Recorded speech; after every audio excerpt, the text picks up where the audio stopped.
এই হলো মায়াপুরের আরেক ঐতিহাসিক স্থান।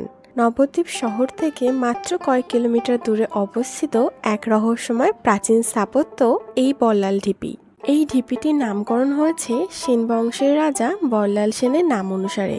800 থেকে 1200 শতাব্দীর মধ্যে নির্মিত এই স্থানটি একসময় একটি বিশাল বৌদ্ধ বিহার ছিল বলে প্রত্নতত্ত্ববিদদের ধারণা। শুধু ইতিহাস নয়, বল্লাল ঢিপির পরিবেশও মনোমুগ্ধকর।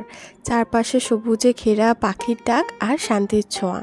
যদি আপনি ইতিহাসপ্রেমী হন অথবা একটুখানি অব্যেট ভ্রমণের স্বাদ নিতে চান, তাহলে বল্লাল ঢিপি হতে পারে আপনার পরবর্তী গন্তব্য।